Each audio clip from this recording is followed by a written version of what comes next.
Yes, guys, how you doing? Welcome back to the Spurs Talk Show. I just realized the show was set for 11 p.m. rather than 11 a.m. What an absolute bozo I am. I hope you guys are all happy and healthy, doing the things you love with those that you love to do them with. For those who don't know, I am Sean Butler, and this is your Wednesday, 18th of March birthday show. I'm up early this morning. Things have got a thing, and we have to do what we have to do. And it is what it is. It is what it is. We've got lots to talk about this morning, guys. Lots and lots to talk about. I've got 14 tabs, maybe, no, not that many. 10, 11 tabs in front of me. We've got some interesting updates regarding Tottenham players, regarding exits, regarding commentary from Micky van der Ven. Micky van der Ven. Hello there, Micky van der Ven. I try hard. I didn't want to speak to the players. I didn't want to say hello. I didn't want to say sorry. But for the red card against the Crystal Palace, we got Micky van der Ven to talk about. We got Pedro Porro coming out with commentary about his potential to leave the football club. And what does it look like? What does it mean? And you have to be quite impressed, if I'm entirely honest, with Pedro Porro's answer. And I liked it. And I do like it. I like him. I do like him. I wish he was a little bit more consistent.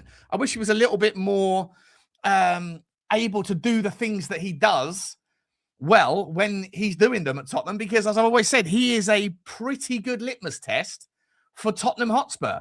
When Pedro Porro plays well, I think Tottenham play well. When Pedro Porro plays poorly, I think Tottenham play poorly. But listen, he looks like he's committed, or at least he's got the PR spin down. At least he knows what to say when asked about his future. We're going to be talking about that. We're going to be talking about Serhou Guirassy, the man that I wrote off 3 years ago. I wrote him off, one of my biggest bozo moments. You guys like to wind me up. You guys like to wind me up about Gift Orban, the man who's out in Italy at Hellas Verona, a relegation candidate, but who's gone and banged in, I think, 9 Serie A goals this year, or is it 10 now? You wound me up about my Gift Orban take 3 or 4 years ago. Well, Serhou Guirassy is the one where I'll say I got it wrong. I didn't get Gift Orban wrong, but I certainly got, maybe I got Santiago Jimenez wrong. I don't know. He's been injured a hell of a lot. But I certainly got Serhou Guirassy wrong. And guess what? He's linked to Tottenham. He's linked to Tottenham in a world where Dominic Solanke, who is being titled in some people's journals this morning as Brennan Johnson 2.0, as in bit of a flop, unreliable, get rid of him, sell him if you can, and reinvest. So we got to talk about that. Do you sell Richalison before you sell Solanke? Do you sell Solanke before you sell Richalison? Do you sell them both? Who do you replace them with? We're going to talk about that. This is all obviously presuming we're going to stay up. We are also going to we're also going to talk about the Premier League relegation odds. Because if you remember, we were favourites to go down on Saturday and on Friday and on Thursday. We were the favourites to go down. All of a sudden, we're not favourites anymore. Obviously, Wolves and Burnley are favourites ahead of us. But of the third team to go down, West Ham and Leeds and Forest, we've snuck out. We're 5-2 now. Maybe the betting markets, the money men, are seeing a little change in the narrative, a little change in the zeitgeist too. And they're thinking that Tottenham might be okay. And you know what? Igor Tudor. I drill my nails, no nails, claw, fingernails, every inch, every day, birthday. Hello, Igor, no more interview, finished. Fuck you, Sky, you're crazy. That guy says he's incredibly confident we're staying up. I feel like the energy around the club is just a little bit different right now. Do you? All of a sudden, the journalists are out there talking about transfer news, views, and clues again, assuming Tottenham are staying up. You don't see as many articles about what happens if Tottenham get relegated. Who are the first 10 names on the chop list? You're not seeing them today. Didn't see them yesterday or Monday. I know. Big game tonight as well, people. Big game tonight, Atletico Madrid. Igor Tudor, he says It's difficult, but it's not impossible. And guess what we saw last night? We saw an example of one team that had a 3-goal deficit from their away leg to catch up on, and they did it. Sporting Lisbon put 5 past Bodo. 5. 3 in 90 minutes, 2 extra in extra time. So they did it. Can be done. Did Chelsea do it? No. Chelsea, same 3-goal deficit. But Chelsea have PSG to worry about. And last night you saw in both games, you saw the dichotomy of how tonight might go. Because both teams had to throw all of their eggs into the attacking basket. And if you get an early goal, if you are the first team to score, then all of a sudden the team that's got a 3-goal advantage only has 2 goals. They get a little bit nervy. The fans get into the wind into the sails of the home team. In Sporting's case, they get a second goal. It's game on. It's game on, all to play for, and Bodo collapsed. But you are going to have to throw caution to the wind from the first minute of the game, or from the first sort of few minutes of the game. Maybe give yourself a chance to settle in. But if you get picked off, then you can concede because you're going to have to commit men forward. And that's exactly what happened with PSG and Chelsea. And Chelsea found themselves 2-0 down and 7-2 down on aggregate. And it ended up being 8-2. And as my man Hayden said in a WhatsApp group, you would 8-2 be a Chelsea fan tonight. Rat-a-ta-ta. Rat-a-ta-ta. So it is interesting. But that's the way tonight could go. And if it goes the way we hope it does, even if we don't get the 3 goals, even if we win 2-0 or 3-1 or something like that, then, okay, you might lose the war, but you won the battle and the momentum can be built and can continue from the Liverpool game. And then we can all look forward to the raucous atmosphere that hopefully will be manufactured and created in advance of the Nottingham Forest arrival, where the bus gets there. I keep seeing all of the information. I've seen it on Twitter now, on Instagram. It looks like they really are putting all of the people that have been sort of moving towards this idea. It really does look like they're kind of putting some stuff together. They got the club involved. I was watching The Whistle Blows with Billy and Connor last night, and I think he had a guy called Jay on, who I don't know Jay, but I know he's involved with Change for Tottenham and all that, and he's obviously been involved with this thing as well. And he's saying that everyone's working, it's difficult because there's so many different people involved, but it really does look like if it pans out the way it's been promoted and presented on social media, which isn't always the case with football at Tottenham. Change for Tottenham have made massive noises and then it hasn't really kind of worked its way to the real world. And certainly, that there's experience there. So it doesn't necessitate that it will be that way. But I think with the fact that it's a positive message and it's about support and the club are on board it and all this stuff, then I think it's really, it should be really important. So fair play to them all. And, excuse me. And we'll see how we go. Let's say hello to in the chat. We've got lots to talk about, guys. We've got lots to talk about. Big up to Jezza straight in. Sorry, I was I'd set the stream up at 10:48. So 10 minutes before the stream. And then I realized I'd set it up for 11 p.m. rather than 11 a.m. So I literally went AM, bang, let's go live. And so we're just getting into it. Big up to you. What's good, Shawnee boy? What's good? It's my birthday. Nothing's good. I'm 42. 42, But the Magnum Fairy arrived last night. I woke up this morning, let the dog out for a wee, and on the doorstep, Magnum's on the doorstep. I couldn't take one more sip. I can't remember if I cried when I felt about those Magnums died. And something felt me warm inside the day the Magnums flied. There was 9 bottles of Magnum on my doorstep this morning. 9 bottles of Magnum. I don't know who bought them for me. I just saw a co-op bag on the doorstep at 7 o'clock this morning that had 9 bottles of Magnum inside it. I mean, rat-a-ta-ta, Magnum ta-ta-ta-ta. What are we doing here? Listen, I'm someone who, I'm not having a drink yet. This is from yesterday, so don't worry. I'm not having a drink yet. I might have a drink during the show. It's 11 o'clock somewhere. 11's is, people. But whoever it is that loves me enough to know that Magnums are my new flavour, whoever it is, if it's one of you lot, thank you very much, although I doubt anyone knows where I live. If it's someone in the family, then thank you to them. Because it means that tonight's game is going to be a little bit rat-a-ta-ta, you know? So that's what's going on with me, Jakey boy. That's what's going on with me. Good day, Jake. Oh, absolutely amazing, isn't it? Proper. Absolutely fucking proper. Big up to you, Jakey. Big up to Ghosted. Big up to you, mate. How the fuck are you, old bean? Berghvall's going to turn the season around. Play him as an 8, for Christ's sake. I mean, listen, what have we got? Have we got a little Superman? Have we got a little Clark Kent in Berghvall? You know, I feel like he could be, you know, a choir boy. You put a little suit on him, you know, he could be a nice little boy, you know, nice lad. But how has he gone from being injured, not expected back until the end of April, to injured to first day back in the training squad, on the training pitch, to in the squad for tonight? Square that circle. Most of these players, you see, oh, they're training by themselves, or they're out. You know, they're not. They're back in the squad, so they'll need to get their fitness up. There'll be a couple of weeks. Lucas Berghvall apparently is available for selection. I mean, where did that come from? And Udogie and Rombom. You know, what are we doing here?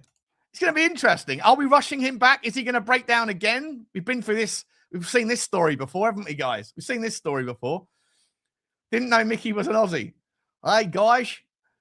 Yeah, man, you put a couple of shrimps on Jababi.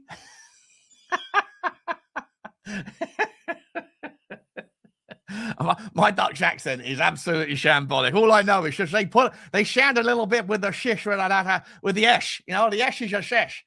And that's about it. And then so any other accent that pops out with that little sort of sound at the end, you know, I'm attempting and failing to do Netherlands, you know, Netherlands. Big up to Jake. He says 5-1. Future's bright. Says morning, Mr. Mad as a box of frogs. Mad as a box of frogs. I've heard that one before. Football Outsider. Hey, birthday, big man. You share a birthday with Danny Murphy. Do I?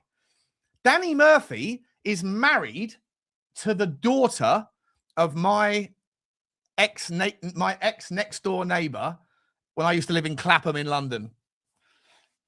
This posh old fella. I forget his name. Jeff or something. Jeff Scott? No, something like that.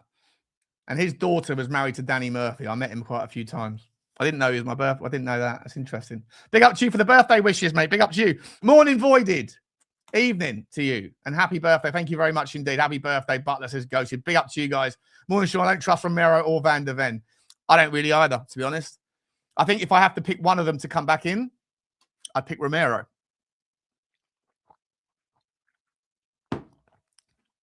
And you know how I feel about Romero. What does that tell you? And listen, the logic with the Micky Van der Ven thing, you know, I always try to find logic, right? I was like, the logic doesn't logic there for me if something doesn't make sense. You can't just trust the media or people in the media space because they say something to be true. You can't, right? Learned that lesson before. If we're supposed to be listening to the likes of, you know, I don't know, the likes of Ben Jacobs and Alex Scott and, Alex Crook and whoever, if we're supposed to trust them on the inside scoop of what's happening at Tottenham Hotspur, then shouldn't we also be listening to their track record with transfers and know that they're all full of shit 99% of the time? Say what they say with an articulate, smooth, silver tongue, and it's good enough for content. It's good enough for content, but none of it comes true. When Micky Van der Ven is asked from the horse's mouth, what's going on? You know, are there people that are not committed? He's like, no, it's nonsense. Well, look, first of all, that's him giving the answer. It doesn't mean you have to believe it. But you also shouldn't believe Alex Crook and Ben Jacobs either, just because they say something else is true. The opposite is true. So where do you land? Well, I think you just have to, this isn't something where you can work on logic. I think you have to trust your gut. You know, do you think that these players, some of them, maybe Micky Van der Ven is the subject matter of choice right now. Do you think that they are happy? Do you think that they're fully committed, fully engaged? Or do you think that there's a possibility that they have checked out and that they don't care if we go down because they're going to get new jobs, new clubs, or they think they will? Now, you don't know either way. You don't know either way. You can't get into their minds. You also have to always question the narrative, question the intentions of the messenger. Would Micky van de Ven say he doesn't care if he doesn't care? Of course not. So again, you have to trust your gut and maybe use body language and those sorts of things to sit there and think, well, what do you where do you suspect the truth lies? And I suspect the truth lies that Micky van de Ven is not committed to Tottenham Hotspur. That's where I'm at. You know, I'm not saying that he's necessarily walked around and actually said the things that people have accused him of saying. Maybe he has, maybe he hasn't. But I just think that he does look a little bit dejected. He did say himself, I can't handle this. It's horrible. It's exhausting. I can't look at my phone anymore, which I think is a little bit like weak. It's just a weak thing. You know, it's just football, bro. It's just football. And his life isn't going to be altered by relegation. He will get a move if we get relegated. He might get a move anyway. And I think we'll know at the end of the season, right? If we stay up and he leaves anyway, then I think we'll know that it was probably more likely than not that he wasn't committed. But right now we don't know, so we have to trust our gut. And so on the two of them, pick your poison in terms of do you really rate Romero's character either? Do you really rate his demeanor? I mean, we know what he's done. He's come out and written it and said it, right? He accused the club of lying. And then walked that one back. You know, he doesn't come out and speak as the captain of the football club, despite apparently being able to speak English well enough. You know, he does have a history of thinking that he's able to do things that other captains of other football clubs wouldn't do because it's not captain-like. So do I rate that? Absolutely not. Do I think he should go in the summer? Absolutely. I'm more than happy for both of these players to be sold in the summer. I think if you could get 80 to 100 million for Micky van de Ven, you bite someone's hand off for it because as we discussed yesterday, I don't think he's that great. I really don't. I think he's overrated, massively overrated in a traditional block. And do I think that Romero is so special either? Not really. No, I don't. I think he's got that kind of bozo gene, lunatic gene in him that sort of steps out of line too often and hurts us in big moments. And I don't think he's fully committed either with regard to his injuries and things. I think there's plenty of evidence to suggest that he's if he can take an opportunity to not be present because there's other things coming up that he prioritizes instead, I think he takes them. So again, can't be sure of it, just my gut. So for me, you don't trust either of them. I don't trust either of them either, mate. I don't trust either of them either, Kipspur. I don't. But if I had to pick one for tonight, it would be Romero. I'd rather have Danzo on the left, Romero on the right, Pedro Porro. And, after Jed Spence's performance against Liverpool, providing he's fit, I'd start with him. But it would be nice if it's true again that Destiny Udogie is suddenly available, maybe give him 10 minutes at the end of the game. And let's hope that he gets through it. Because the last thing I want to see is these guys being rushed back. What's the point, right? If they're only if it's touch and go and whether they're fully fit, and then they break down again tonight or on Sunday, then we're screwed again, aren't we? Like half of the reason why I still have hope that we can get something out of the last 8 games is because they are there's injuries to return. You know, Berghvall was coming back at some point. Do I think Berghvall was a sensational player? No, but do I like the idea that we have an option in the middle of the park? Yes.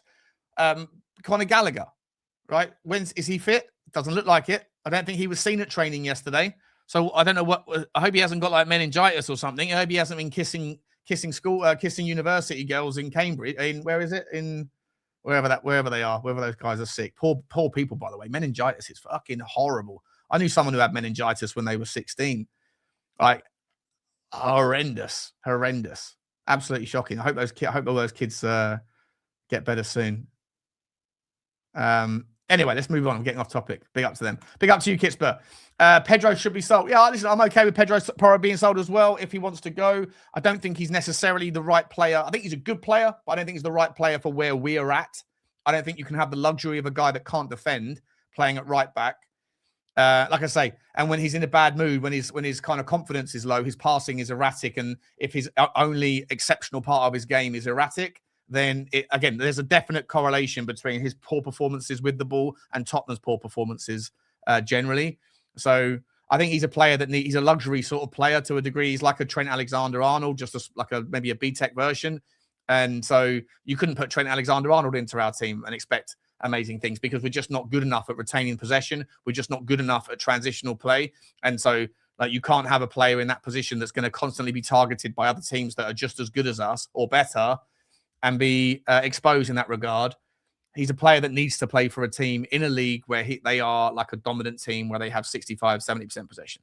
So if you can get, I don't like his performance at Tottenham shouldn't negate his value. You know, the way Chelsea have this brilliant ability to retain value, right? Like it doesn't like what they got for Kai Havertz, what they got for Mason Mount. They seem to get amazing money because when players don't do well there, they seem to be able to convince the buying club, oh, it's not because the players are bad players, it's just because they're not the right they're not the right fit for eBay FC for this sort of transition of conveyor belt or revolving door of talent. So don't think because they haven't done too well at Chelsea that they're not great players. And they managed to get massive money for Kai Havertz out of Arsenal. They managed to get great money for Mason Mount out of United. They did the same with like several players, like lots of players. I'm sure it'll be Nicholas Jackson will be the same thing. There's lots and lots of examples of Chelsea maintaining that value because of a different spin. And I think the spin on Pedro Porro would be he's one of the best right backs in the world for certain teams. And fortunately, the sort of teams that he would be a good fit for are the sort of teams that have a lot of money, relatively more money than everybody else in the leagues that they go to. So he might go back to Portugal.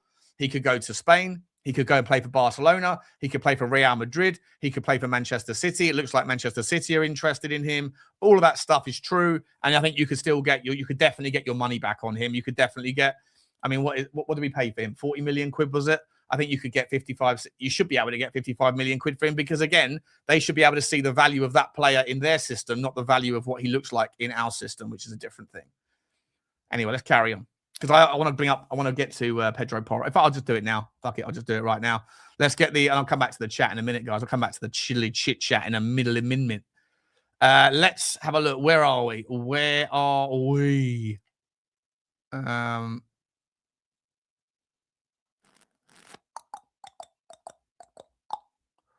Where's my Pedro Porro story? What's going on there? That's weird. Hello. It's not coming up. I'll read it out to you. So Pedro Porro addresses transfer speculation. It's not surprising that Porro has been linked with a move away from N17. Inter Milan have identified the Tottenham star as a potential replacement for Denzel Dumfries. Atletico Madrid have also been showing an interest in the Spanish international. Ahead of Tottenham's clash with Madrid in the Champions League, Porro was asked specifically whether he would like to return to Spain amid transfer rumours. He responded to the Spanish newspaper AS, which was translated by Sport Witness. Right now, I'm not thinking about returning. I'm focused on getting through this, on getting out of it somehow. When you're young, you dream about the biggest clubs. I'm at one, even though things aren't going well for us. I'd like to return to Spain someday for my family. I hope the door is always open. See, I love that. When you're young, you dream about the biggest clubs. I'm at one, even though things aren't going well for us. Like, to me, I just think that's such a nice, respectful way to handle the speculation. You're not dismissing it. You're not saying you wouldn't want to move back. None of those things. You're acknowledging the problems that you're in, but you're also respecting the club that you're at. I think he just, for me, he's such a professional. I feel like he's professional. I know he did come out with that social media post a couple of months ago or last month, whenever it was, saying, you know, similar things to the Romero thing, like we need a squad to complete on all four fronts.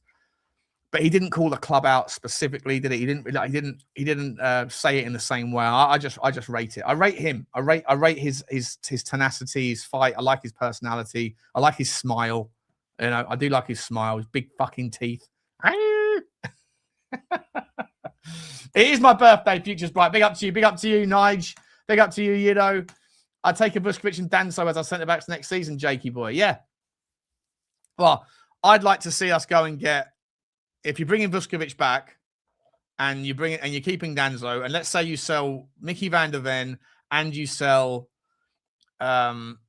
Romero, and maybe Dragusin wants out as well, which I don't think many people would have too much of an issue with, then you're going to need to bring in at least two, right? Two players to replace. So Vuskovic is one of the three that's going this replacement. Vuskovic, fine. You need two more. For me, if you sell, as I said to you guys yesterday, if you can sell Dragusin for 20, if you can sell Micky van der Ven for 80, and you can sell Romero for 50, what are we doing here? 150 million quid?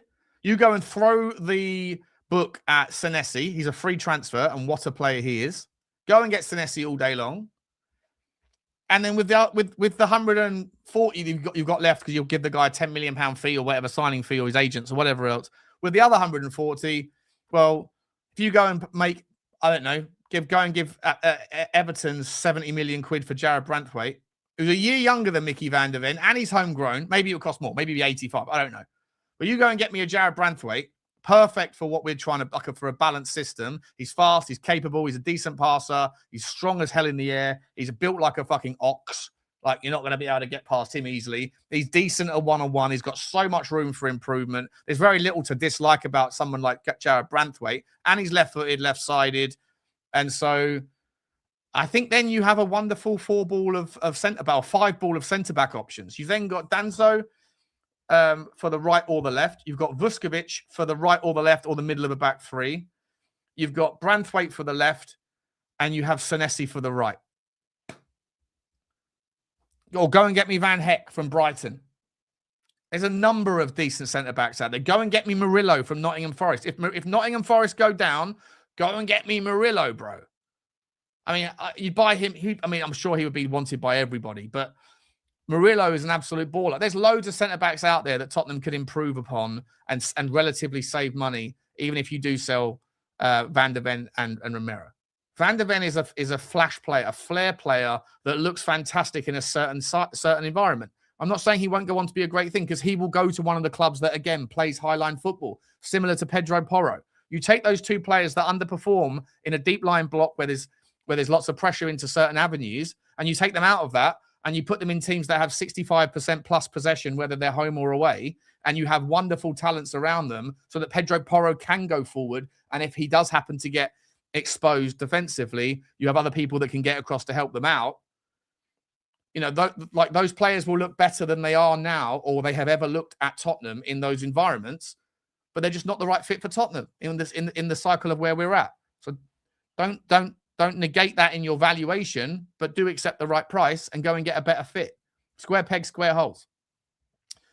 Big up to you, Anaconic Arden. Morocco, yeah, Morocco got the Senegal got stripped, eh? Senegal got stripped of the cup because they left the field. Morocco get given the cup. Senegal won't give it back. Senegal won't give it back. What is this? What trophy? You do not have the trophy. We don't have no trophy. I know that's not their accent. I'm sorry. Cancel me. Oh, you know what? Fuck it. I'm going to get this birthday cancellation time. Birthday cancellation time. Oh no, it happened again. What did he just say? I guess it's time to say goodbye. We're getting canceled today.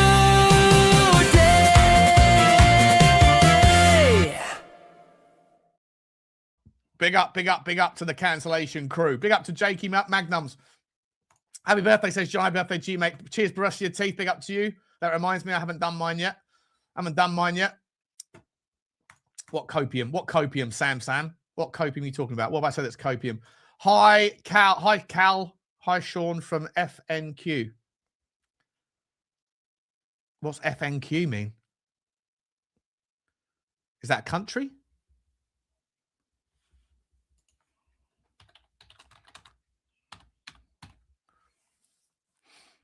Oh, you're in Australia. Is that what it is? Is that in Cairns?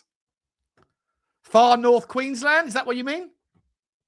Big up to you, Cal. You've got a name like Cal. You're definitely Australian, or you're from Colorado. You like this? Some Australian names are clearly Australian, or they exist only in certain regions of America. I know that because I've lived in Australia for 2.5 years and traveled all around with work, and then I went to America for work, and I've got to visit 30. I think it was 33 states or 32 states out of the 50 with work. So I got to experience a lot of the little idiosyncrasies of the state by state demographics. Yeah, you're definitely a Colorado Cal, or maybe you're far North Queensland. What are we doing here? Big up the Ludman, big up Jakey. I've said Jakey, fucking Jakey. I've said Jakey all the time. What's going on? Let me shoot forward. Let me get down to the bottom of the chat. Big up to everyone that's saying happy birthday. I really do appreciate you all. Big up to you all. Thank you so much. Butler, you king. I'm not a king, man. I'm a donut. Let's get to the bottom and then we do some super chats. I'll keep up with the chat now. But big up to you. Thank you all to you for. It is far North Queensland. Yeah, I thought so. There you go. There you go. And you're from Central Queensland. There you go. There you go. These bloody Australians thinking that people in England know the acronyms for little divisions of your country. What are we doing here? What are we doing here? It's like when I used to go traveling. When I was like 18, 19, I traveled around the world, right? And I used to meet people in hostels. And if I said to someone that was just like a normal global citizen, where are you from? They would say, oh, I'm from South Africa, or I'm from Thailand, or I'm from Australia, or I'm from New Zealand. And then when you go, oh, cool, whereabouts? They would go, I'm from, I don't know, Cape Town. Americans, and I love this about them, because it's just, center of the world kind of stuff. You meet someone from America and they go, where are you from? And they wouldn't just, they'd skip the USA bit. They might start with the state specific thing. They might go, I'm from Ohio. But all too often they would go, I'm from Cincinnati. How cocky are you that you think you can get straight into city level demographics? And then I realized that I did it as well. So I'm going to go, oh, nice to meet you, Sean. Where are you from? I'd probably go London. How fucking dare us? How dare us have the audacity to think that everybody knows London so we can skip the UK, skip the English constituent, get right into the nitty gritty. Most people have to start country level, Most people have to start country level. But this is the benefits of the British Empire, baby. Everybody knows the center of where it all started. It all started here, And Americans are like Britain's children, aren't they? Let's be honest. Cocky as you like. Cocky as you like. Yeah, random tangent. Random tangent. Is that your mum birthday, boy? What are you talking about? What happened? Did you hear something? Someone come back into my house? Yeah, someone's downstairs. It's either the cleaner or it's my mum with the dog. I don't know. Yeah, well, we are cocky, Angeball. We are cocky, yeah. London is valid, Jack. London's valid. Everyone knows London. Fucking center of the universe, bro. Not the center of the world. We're center of the fucking universe, bro. Especially when it comes to football stuff. You still buy subs. Buy subs. What does that mean? Are you talking about like for my channel? Subs for the channel? Don't do that, mate. One sure way to get your channel shut down. Who does that? Can you do that still? Last I heard, it was just if you do that, you're fucked. So no, I want to do that. When's the next rabbit hole? Brush your teeth. I don't know. I need to get back into it. It's one of those things. I'm a little bit worried about doing it. Because there's just certain topics at the moment where everything seems to lean back towards certain conversations. And those conversations are quite awkward because they can be perceived as being a certain thing. And like, if you're talking about conspiracy stuff at the moment, it's all about World War III, right? So it all kind of leans back towards certain things. I'd rather if in peacetime, I would rather be talking about doing the rabbit hole stuff because we can talk about, I don't know, AI and all that shit. But right now, all people want to talk about is either immigration Israel, or I don't know. That's basically it. It's basically that every conversation stems back to Islam or Judaism or Israel, Islam or Israel, basically. And I don't really want to talk about either of them because they're just sensitive topics and you just piss people off. So it's probably, I don't know. I'm probably going to wait. I'm probably going to wait a little bit before we get back into it. Anyway, let's get back to football stuff. They do need to be, I know they need to be had, but it's just like, it's dangerous, isn't it? It's dangerous. I'm a little bit of a pussy when it comes. Actually, fuck it. You know what? I wake up some days and I go, do you know what? Fuck it. Let's just do it. I don't care. People want to call you a certain thing for saying a certain thing. Like most of those words have been so diluted because, everyone's too sensitive. But then other days I wake up and go, nah, it's just not worth the headache. And it really isn't. I'm 42 now. Could do without the headache. Let's get back to some fucking football, shall we, guys? Should we have a little talk about... so this is Micky van der Ven, right? Micky van der Ven. I haven't actually even read this yet, so I'm going to do this together. Let's do it together. Where is it? Micky van der Ven. Here we go. Reveals what he said in his red card thing. What he said in the dressing room after the red card. Micky van der Ven has now revealed what he told teammates after his costly error. He said, I just apologize to the team. Obviously, it was a game-changing moment. It was just a moment in the game where it is just split-second decisions you make on the pitch. And obviously, it was not the best decision I made at that point. So devastated, obviously, when I needed to go in and saw the red card at halftime. I just apologized to the guys. Yeah. Can I ask you a question, right? I mean, he's not someone that does it. Right? Well, when we lose, you get some social media players who spend, like Xavi Simons spends all day long talking about, talking on Twitter. The one he did the other day, the Instagram one, was just so cringy. He's like, even on an empty tank, I still beat people with full tanks because it's not about quitting. It's about doing what you need to do, or some bollocks, right? And I put a tweet out about it saying, if this guy could pass a football as well as he passes a meme, in a motivational meme test, we'd have some player on our hands. But like, for the players that do react to every loss and like put out their kind of, we go again, we fight, sorry guys, whatever. Do you think those people, because Micky van der Ven isn't one of those guys, he doesn't really communicate with the fans like after the games. But for those that do, if they were to get sent off, do you think that they owe an apology to the fans as much as they do their teammates? Because if they say things like, we're all in this together and we need the fans, then if you're going to apologize, should you apologize publicly? I don't know. I'm not saying you should. I'm just saying, I feel like, if he's apologizing to his teammates, why not apologize to the fans as well? He expects the fans to love him when he scores a goal. I don't know. This again, it's just I don't know. There's just something about Micky van der Ven that I've started to dislike. I don't know what it is. It's just something about him. His personality just rubs me up the wrong way, and it's just it shouldn't be that way. It shouldn't be, but it feels that way to me a little bit. I don't get it. I don't get why I have like a natural inclination to. It's the same a little bit with Romero. I just have a natural inclination to just be pissed off with them.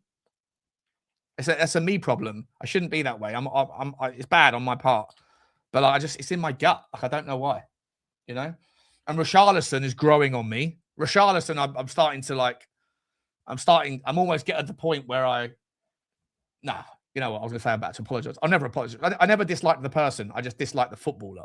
I didn't think the footballer was very good. But if Relegation Richie can, it's like Relegation Richie is like Sunday Tiger.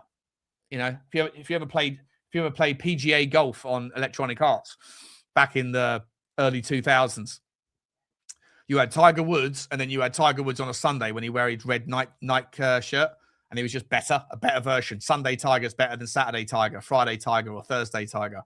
Just feel like Relegation Richie's a better version of Richarlison, So it's a shame he's not playing tonight. It's a real shame he's not playing tonight, but it is what it is. Let me get some super chiddly chit chats done because they've been sitting here all colourful, and I need to call them out. Brandon, Australia. Braden. Big up to you, Braden. That's another Australian name that you might also find in like Kentucky. You know, I do like those sorts of names. I do like them a lot. Like Cal, Braden, Dexter.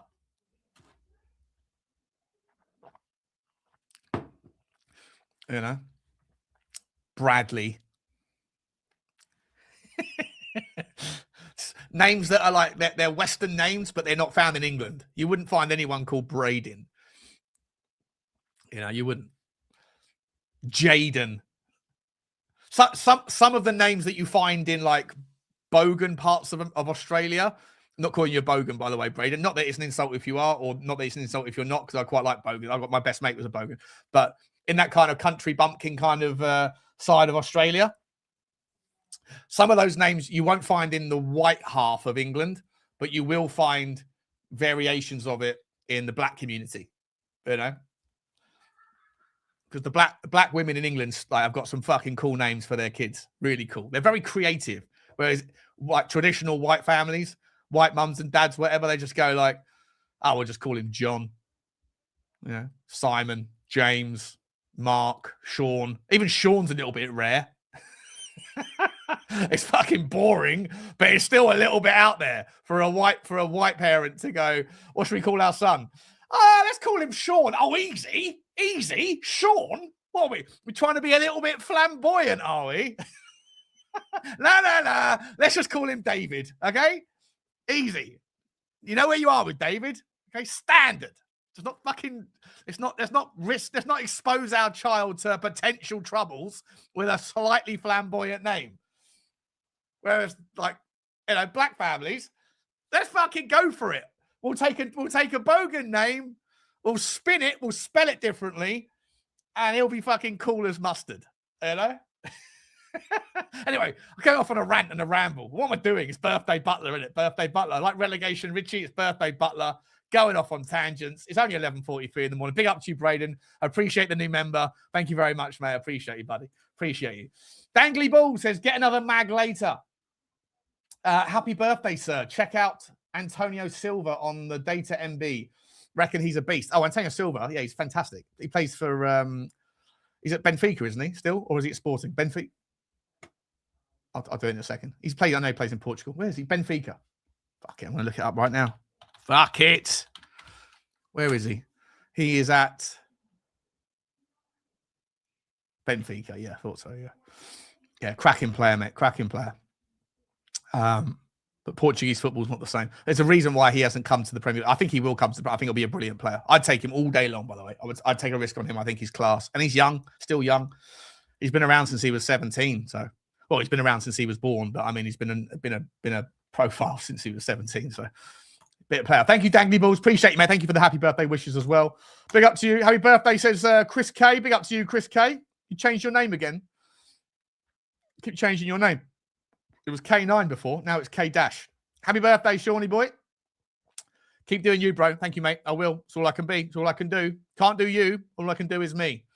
Keep doing you as well. Thank you very much, mate. Appreciate the well wishes. Appreciate that. Happy birthday, buddy. P.S. Love the accents.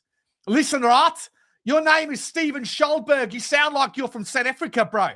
Are you? Yeah. Get a couple of bri going, yeah? Put a couple of bri on. Listen. From Joburg.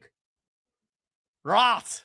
You must park the car. No, park the car in the pub car park.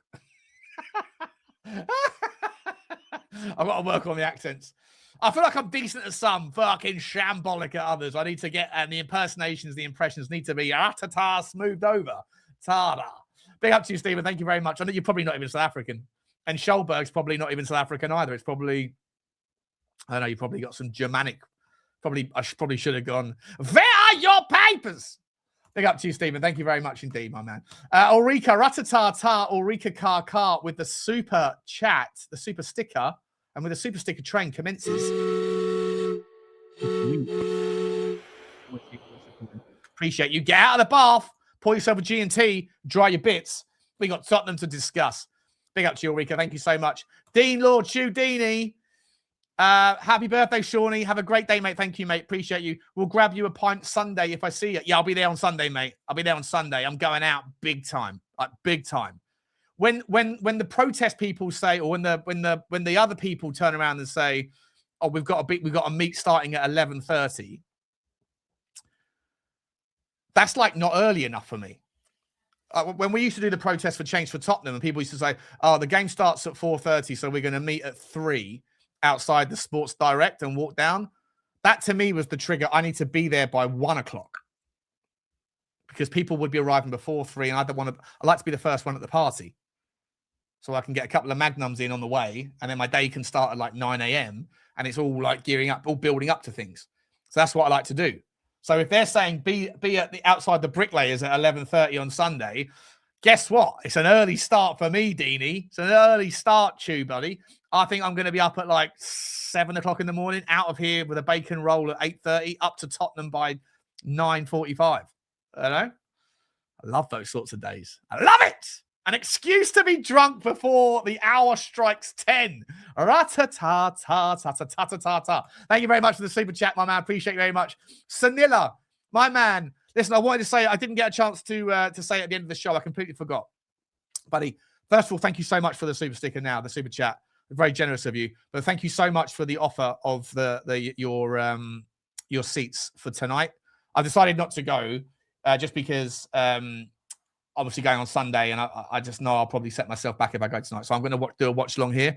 But I don't know if I got the message across to you on the Spurs 5. Thank you so much for your offer, man. So generous. Very, very generous and very, very cool of you.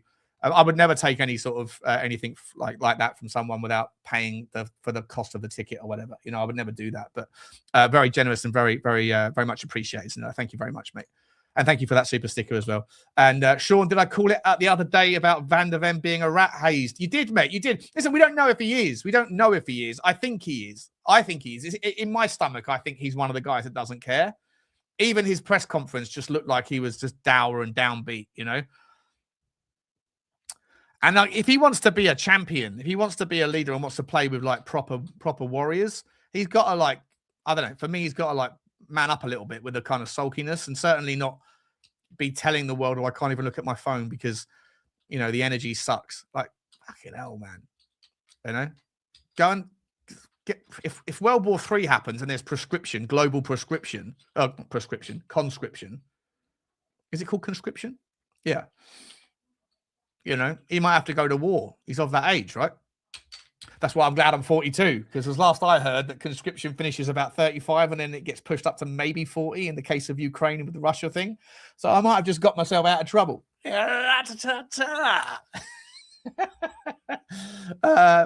Listen, big up to you, Hayes. Thank you very much, mate. Thank you very much indeed. John Turney says, happy birthday, Sean. Thank you very much, mate. Appreciate you, buddy. Hope Japan's treating you well. Thanks, man. Appreciate you, mate. Thank you so much. Georgie boy is also in the house. Always supporting Georgie. Always supporting, mate. Every channel I go on, I see you supporting the show, mate. It's absolutely fantastic. Happy 21st birthday. It's my second 21st birthday. We do 2 in 1 today. It's 42nd. Same thing. Feel half my age. I remember being 21. Do you remember your 21st birthday party? I remember mine. It was a good time. It was a good time. I remember like going out until 4 or 5 in the morning and then getting up at 7:30 or 8 o'clock the next day for lectures at university. And it was like nothing. It was nothing. There was no hangover. You're just like, poof, and I'm back. I'm back, baby. You know, these days, if I go out until 4 or 5 in the morning, you don't see me for like 3 or 4 days. I'm gonzoed. I'm out of here. Feel sorry for myself like Micky Van der Ven. You know? Big up to you, George. Thank you very much, mate. Very generous. Jason William Cruz as well has put in a Hong Kong super sticker. $148 Hong Kong. I don't know what that is. I don't know what the exchange rate is, but it sounds amazing. Thank you very much, mate. Thank you very, very much indeed. Sounds amazing. Thank you so much, mate. Choo to you, buddy, Jason. Where are you? You're in Hong Kong, are you? Well, we reach all corners of this globe, don't we, eh? We reach all corners of the globe here. Big up to you, Jason. Thank you very much indeed, my man. Appreciate you. Very, very generous. Hayes, he said, hey, birthday, Sean. Joined member 1 meal on me a month. Thank you, Hayes. Appreciate you, mate. Very cool. We're going to get members phoning shows coming back very, very soon. Very, very soon. This week, hopefully. Maybe tomorrow. After the game. Yeah, tomorrow we'll do it. So I'll get to meet everyone. Thank you very much, mate. Appreciate you, buddy. And Ulrika's back in as well. She says, happy birthday, Shawnee. I might fly back to London this weekend, but flights costs are crazy if you don't want to fly via Dubai. Why don't you want to fly via Dubai? You'll be okay, wouldn't you? You'll be okay. No passenger planes are getting shot out of the sky, are they? Listen, I think in life, you've got to take risks, you know? So for me, if it costs a little bit less going via Dubai, I'd do it. But obviously, if you've got a family or something, then maybe not. Listen, I know you're not really Ulrika. I'm sure you're probably a 42-year-old man. But if you do come back and you're going to be around for a game on Sunday or something, or even next week or whatever, let me know. And when you say fly back to London, does that mean that you're actually English? Are you from it? You're English generally, are you? Let me know. We're trying to figure out who you are. Big up to you, Ulrika. Stay safe, though, whatever you choose to do. Stay safe. Yeah, exactly. That's right, Pot. That's right, Hugo. Us old gits will still be here chirping about Spurs. Yeah, calling everybody else cowards and pussies. Delighted that we're born in 84, 83, 85, whatever. Hello? Anyone born 1987 or after? Unlucky! Unlucky! Remember, when you put the gun in here, yeah, like stick it in here quite hard, otherwise it kicks like a mule, you know? Good luck.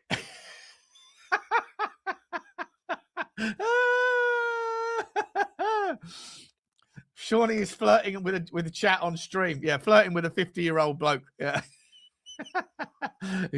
Born and bred in London. There you go. There you go. Nice.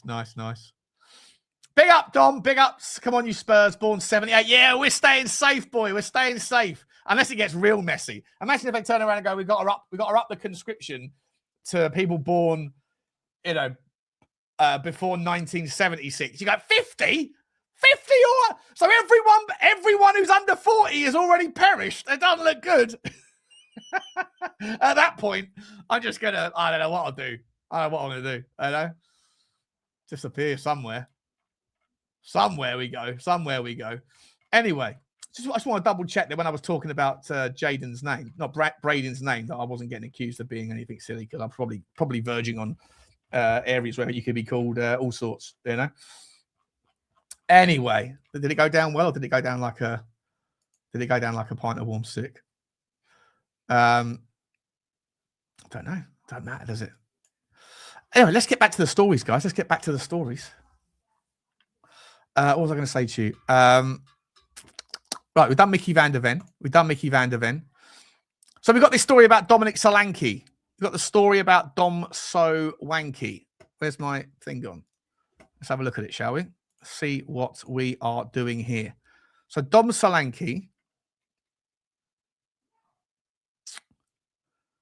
Here we go. Where are you? Bosh.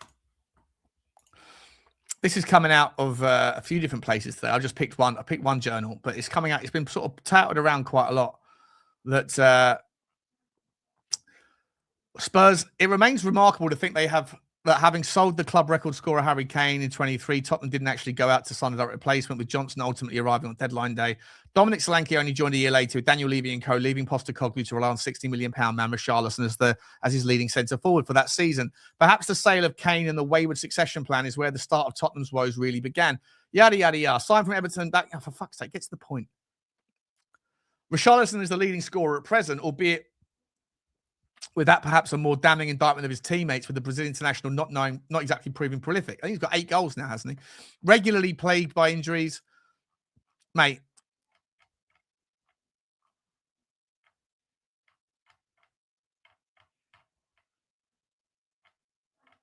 This isn't the article I was reading.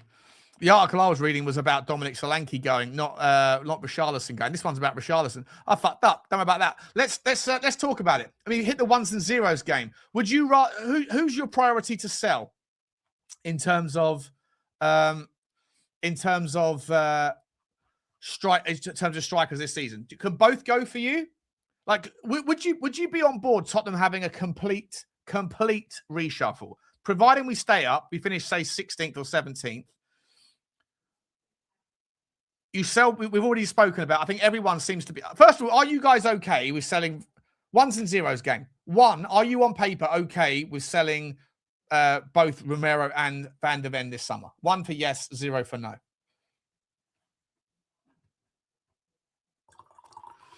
Is it 12 o'clock yet? I'm pouring myself a drink. I'm not going to drink it until it hits PM, but that's what we're doing here. Oh, everyone's okay with selling both of them. Okay. Only person who isn't is Erin Trades. Okay. Everyone is okay. Complete overhaul. Right, let's get into the complete overhaul story, right? So is Van Heck free as well in the summer? Is Van Heck free in the summer as well? Imagine you could go and get Senesi and Van Heck. I mean, both of them are right-sided centre-backs, but if you could get those two and bring in a left side, you could go and pay 80, 90 million for Branthwaite. I mean, wow. And what about the front line? The front line. James Flowers in the house. James Flowers in the house. He's saying, look at that. Look. See what he's done there? See what he's done, old Flower? He knows that if he puts Tell in first, I'm going to call him out. So he puts Dominic Solanke in first, but Tell gets put in there anyway. Listen here, you little donut. Okay? Listen here, you little donut. Mathys Tel, under the right manager, is going to thrive. Fuck it. You know what, Flower? You've wound me up. I wasn't going to wait. I was going to wait until 12 p.m. But you know what? I'm having an AM drink, and fuck you. Fuck you for turning me into an impatient, zero-disciplined alcoholic. It's all your fault, Flower.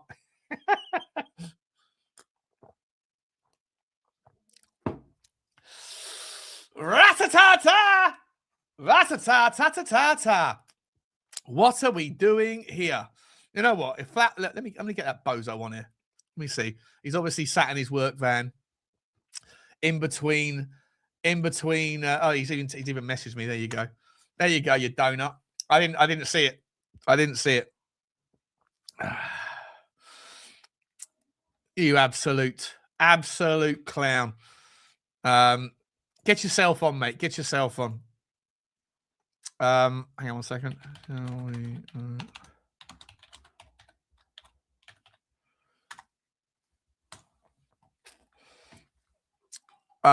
Where was I? There you go. Get yourself on, you donut. Get yourself on. Is he going to? He's going to come on now and spoil. He's going to take the jam out of my donut again, isn't he? Listen, that's what I want to do. It's 11:58. Yeah, fuck it. We don't care. We don't care. We don't care no more. Van Heck contract until 2027. Foxy, is it? Okay. He's a class player though. I take him all day long. Hi, James. At the drink, Mate, the first sip. I know this. I don't want to encourage anyone, especially there might be kids watching or whatever. But like, it's that first sip when it just hits you and you go, you know? The first kiss is the greatest, you know. How you doing, mate? How you doing? I'm good, mate. How are you? Happy birthday.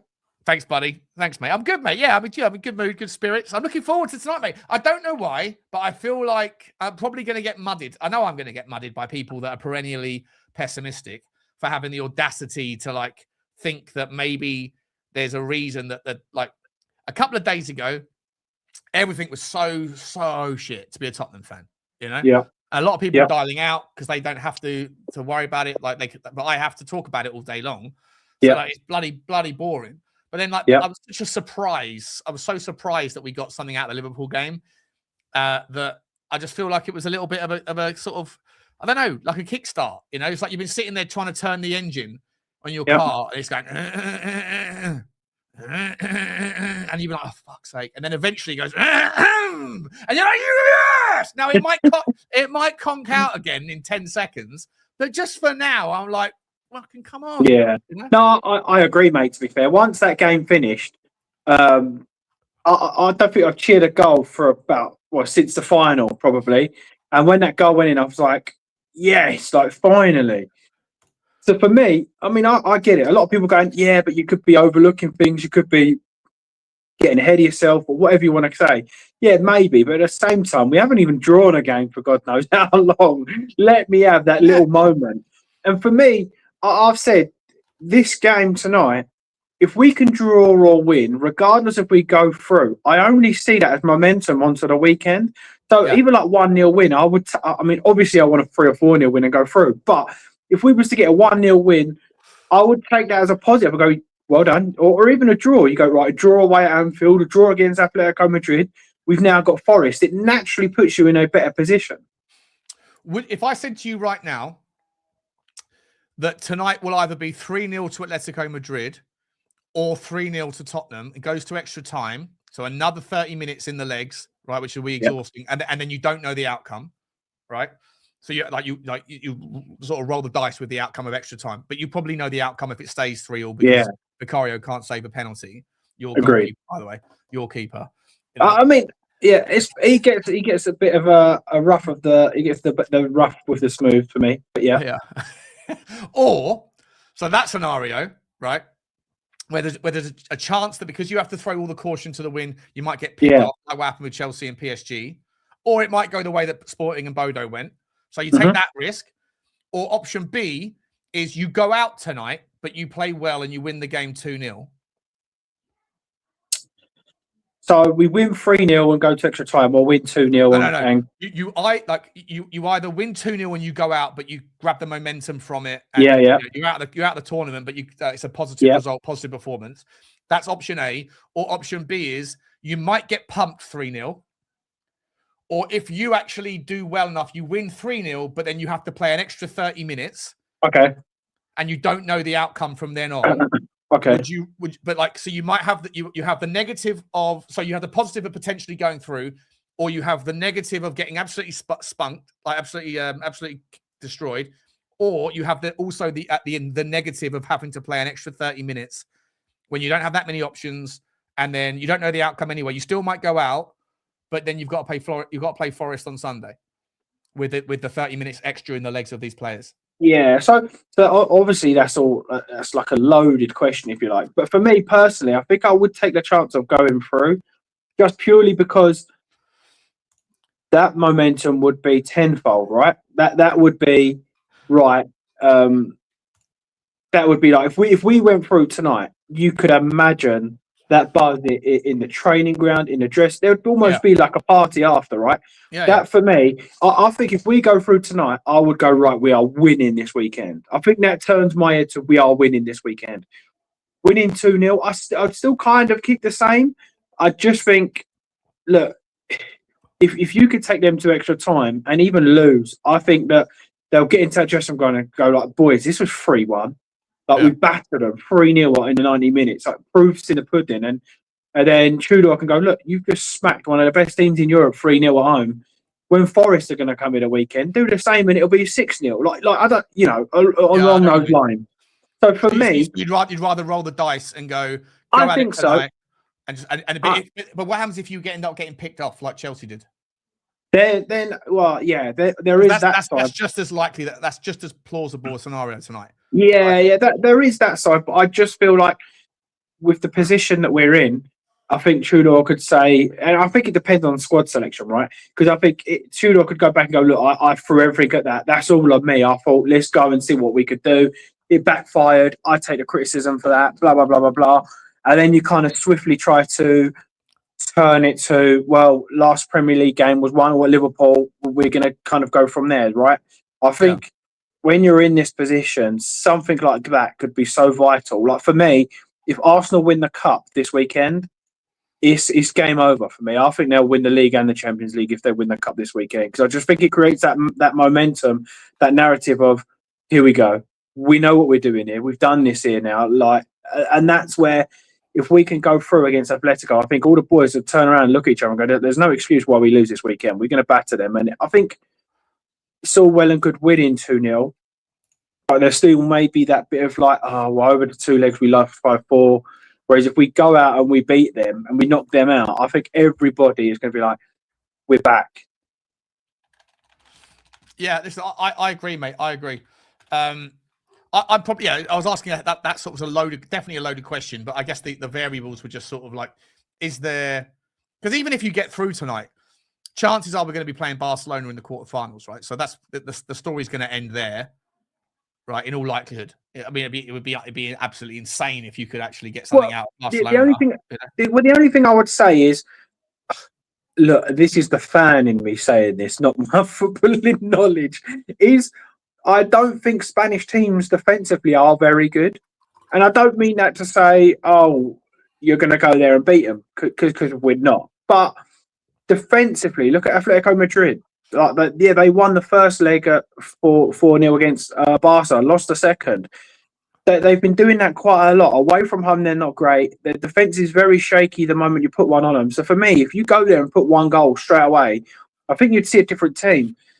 With Barcelona, again, I think it's kind of the same. But if we think Atletico Madrid's front line's good, then Barcelona's front lines is next level to what they've got as well. So, I mean, when you look at them as their poor players are the likes of Rashford. Do you know what I mean? And he could hurt you. He could take it all on his own. So you mean Lamau, mate? Can you imagine him up against Sousa or whoever it's going to be? Udogie or something. Yeah. Thanks. What do you think? What do you think about the re-arrival, the re-emergence of Berghvall and Udogie? Like, as far as I'm aware, unless I've missed it, they haven't been training, and then suddenly their first day training, they're both available in the squad tonight, or they're both available for selection. So for me, that's pretty wild, isn't it? Yeah. For me, I don't want to see Udogie, to be honest. Partly both. I can't see him get injured again. And B, I think he should almost have a bit of like come in and earn your spot rather than just be giving it straight away. Like, in you go, here you go, get injured straight away and he's back out. I'd rather see him given 10 minutes at the end. Something along those lines. Berghvall, again, he's that kind of young, fit player, isn't he? So I would naturally expect his body to recover quicker than most, just by his like physique. But he breaks down again. Every time he comes back, he goes out very quickly. He's fast becoming an injury-prone player, isn't he? Yeah, and whether you think he's good enough or not, I think he in this Tudor system, which is all about running, you could get him into that midfield where his main asset is probably running. You naturally get a strong player back in a strong position. Whether you think he's good enough or not is a different conversation, just purely based on he's better than Pape Matar Sarr, right? So we definitely need him back in this squad for the weekend. Yeah. Listen, I agree, mate. We're going to talk a bit more about that in a second. Let me just do a couple of these super chiddly chit chats, mate, because you guys are all being super generous on the birthday boy today, and I appreciate you guys so much. As I say, guys, you don't have to do the super chats as much as they are amazingly well received. I always feel guilty expecting them. If not, Sean, I'll put my bank details. They can just transfer it to me if you don't want them. Mate, you got enough old granny's bank details, mate. You're not working today, by the way. No work today? No, basically, van went in. There was a bit of bouncing going on in the van, so I thought I'd take it into the garage. Just gone into the garage. I've been to the gym. I've had my egg on toast, and I'm spending the afternoon with you, mate, eh? Love it, mate. Absolutely love that, mate. Love that. You know, thank God all those poor grannies in was it Colchester? Is that where you live? Norwich. Norwich, yeah. No. Norwich, all the over 70s in Norwich, you can breathe a sigh of relief today. You're not going to get charged 300 quid for a tightening of a stopcock. Don't be saying that. You're going to ruin my custom. James is the best plumber in town. Actually, to be fair to James, not to be fair, actually giving the world of credit, I had a problem in my bar. I don't know anything about plumbing. I had a problem, and I sent James a couple of videos. Saying, what am I supposed to do with this thing, mate? And he gave me the solution. He figured it out for me. You know, so he actually saved me about probably 500 quid because the plumbers around here are exactly the same. So big up to you, James. I appreciate you, mate. Absolutely love it, man. I feel like every time I mention you, I feel like, what have I done? Have I just said something? There's a big up to you, Gibbo. HB. Hey, birthday, Shawnee. Welcome to the 42nd club. Appreciate you, mate. Love it, man. Thank you very much indeed. The Bears K, my man from Woking, says, happy birthday, Sean. My sister gave birth to a new Spurs fan. Oh, congratulations, mate. Congratulations. Yeah, poor lad. You've committed horrible human being. Lifetime of misery. Mate, yeah, that's what I say to my son. My son goes, "Why do I support Tottenham?" I'm like, "Well, if I have to go through it, mate, you're going through it." Character building. Yeah. Appreciate you, Bears K. Thank you very much, mate. I hope Wokey's treating you well. Robbie Belcher, my boy, a long time subscriber. Robbie, I hope you're okay, buddy. Just have a Harry fantastic 8% Nigerian birthday. Absolutely fantastic. Yeah, listen, I didn't realize I was 8% Nigerian until I looked in the mirror one day and I thought, oh, there it is. You know, there I can see it now. It all makes sense. Absolutely terrific. Absolutely fantastic. Sandra is incredibly grateful for my my heritage. Let me tell you that. Absolutely fantastic. Big up to you, Robbie. Thank you, mate. Thank you. Very generous, mate. Very generous. Hayes is back in the house. Hitler in desperation mode. Volkssturm army out of old men. Starmer will make SpursSturm out of us has-beens. Fucking hell. Listen, if that donut Keir Starmer gets out in front and goes, "Oh, everybody, I'm sorry, the war is kicking on. Everyone born before 1976 now has to join the army to fight for our freedoms," I will say, come catch me if you can, bro. Catch me if you can. Well, I bet the equal rights end. Yeah. I'm sorry, I'm looking up for the kids. Yeah, exactly. 100%. Big up to you, Hayes. Thank you very much, my man. Less known just says, happy birthday, Sean. Long time follow-up. Missed the walks down by the canals. They're coming back, mate. I stopped doing them in the winter because it's bloody horrible, but it's spring has sprung. Apparently, we've got 5 days of gorgeous weather coming, so we shall be out doing the Bugsy Malone stuff all summer. Don't worry about that. They're coming back, mate. Appreciate you, less known. Thank you so much, mate. Very generous of you. Whereabouts in the world are you? $. You're up early if you're in America. I guess you are. Sniffer Dog has put in a £5 super sticker. Big up to you, Sniffer. Thank you so much, mate. Choo-choo to you, buddy. Choo-choo to you. He's also coming. I just caught this one as it was flying through. Happy birthday, buddy. Thank you, Sean. You had some good news at the hospital, mate. Delighted. I know you were going through some health issues, weren't you? Obviously, I won't share, but I mean, I hope everything's moving in the right direction. I know it's serious stuff, mate. So long road to go, mate. I'm here for you, man. You always reach out to me. You know, you can DM me on Twitter or Instagram if you ever want to chat, mate. You can come on the show if you ever want to talk. I know I really appreciate you watch all the Tottenham stuff. So appreciate you, Sniff Dog. Keep well, get better soon, mate, and best of luck with all of your recovery, mate. Thank you for the super sticker as well, mate. Thank you very much. I still want your manager, though. I know you don't care about Eddie Howe, Sniffer, but I'd take Eddie Howe. In fact, James, I'm going to do this last super sticker, and then I'm going to ask you a question. Kinsky, big up to you, my man. I'll be looking forward to seeing you in the summer or September. I'll come over to Pattaya, mate. I'll come over to Pattaya to see you. Happy birthday from Trangvan. I don't know what that means. Is that a place? Is it in Thailand? Girls are wet and waiting. Are they girls though? Are they always girls, Kixie? I don't know anymore. Some of those girls are so pretty. You go, there's, you know, just do it, mate. Just shut your eyes and go for it. Yeah, 100%. Fuck, bro. When in Thailand, it's got to happen. I'd almost be a bit disappointed if it wasn't. Yeah. Absolutely, 100%. I mean, it's amazing. Well, if you are someone that wants to go and get cosmetic surgery, Thailand's the place to go. They're fucking brilliant. Whatever they do, they make good-looking or girly-looking boys look like fucking stunning girls, don't they? You know. Yeah. Whereas you look at poor Jordan, what she's had done via the most expensive people down. What's that street? Harley Street. You know, you can polish a turd, mate. Well, you can. Well, she started there. To be fair, she's been Turkey more times than anything else now. So when she was at the top, she started at Harley Street. Now I think she's back alley with Skeezer with a butcher knife. Do you know what I mean? Well, she's got a fair few debts she's got to pay, isn't she? So, money's not quite as flowing as it was. Yeah. She was in her 20s. What a stunning bird she was when she was a model when she was starting out in her 20s. She was fucking smoke show. Now she's ruined it. It is what it is. It is what it is. Oh, you're in Vietnam. You're in Vietnam. I thought you were in Thailand. Or you must be on holiday. Anyway, either way. Let me ask you, James. Yeah, mate. If Eddie Howe gets sacked or leaves, if Unai Emery gets sacked or leaves, if Pochettino becomes available, if De Zerbi is willing to come and available, Robbie Keane, this is for permanent managers I'm talking about. Permanent managers in the summer, providing Tottenham stay in the Premier League. Yeah. And anyone else you want to throw in there as well, but like decent, serious managerial names. What's your pecking order? So my pecking order depends on what the owners do. I know that's such a cop-out, but if the owners are staying the same, then I pick Pochettino because he's good at working with nothing. He's done what he's done. I think he will install a bit of belief. I think there will be... I think generally there will be, an uplift. If money's no option and they're going to back the team, and like you were saying earlier about getting rid of the front line or whatever they decide to do, then I think I'll go with Emery.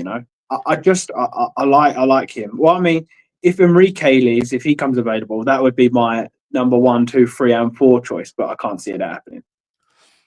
So Pochettino, in a world where look, let's here's the scenario. Then the owners remain. They sack Johan Lang. Vinay, I don't really care. I don't know. I couldn't reply. I couldn't give you a name of a better CEO. I don't know who a better CEO would be because it's a business guy. So it's different. Yeah. But let's say Vinay stays, Johan Lang leaves. Let's say they bring in Dougie Freeman. I like him. And then you have, let's say, I don't know, 120 million quid plus sales is the budget.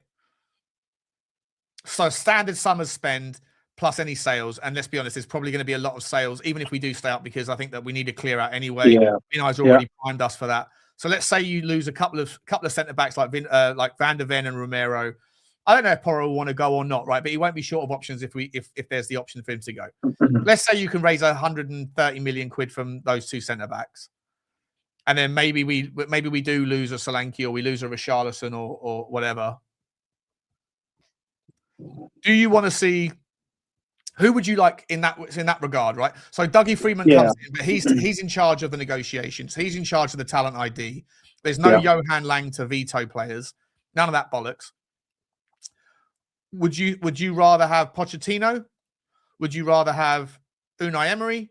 I mean, I don't know. I think that Unai Emery coming in would require that Johan Lang leaves because Unai Emery essentially got rid of Johan Lang at Villa, didn't he?